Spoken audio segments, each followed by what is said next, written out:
Yeah. Madi. Nah, I'm saying. See. Ndakapinda newe, ndenda buda Bhobho, ndakawana jet, ndenda buda Bhobho, ndakatenga mota, ndenda buda Bhobho, ndakazoita president, ini ndenda Bhobho, ndakapinda newe, ndenda buda Bhobho, ndakawana jet, ndenda buda Bhobho, ndakatenga mota, ndenda buda Bhobho, ndakazoita president, ini ndenda Bhobho. Inini ndinopisa kana upfura moto, ndokusiya uchichokwa kana kupfura choto, pane guys zvese nemamoko, potential yakazara inodhaka kunge doro. I'll be making moves kuita kunge draft. Some people call it art, some people call it craft. Ini I call it graft. I'm serious kunge shaft. Ndambukudza iti draft. Chone ndabuda Bhobho, saka ndrimu round.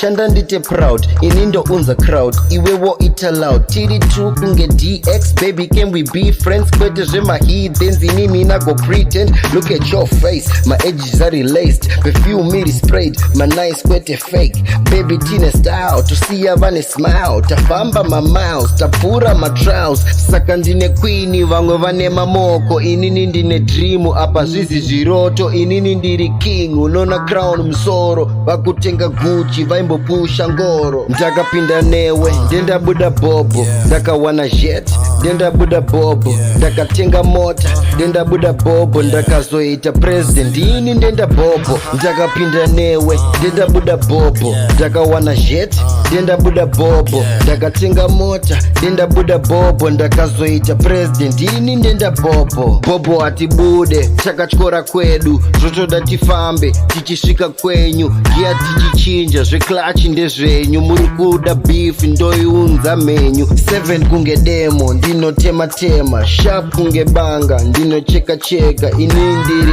OG, ivo vanofeka, kwatiri this is real life, ivo vano actor.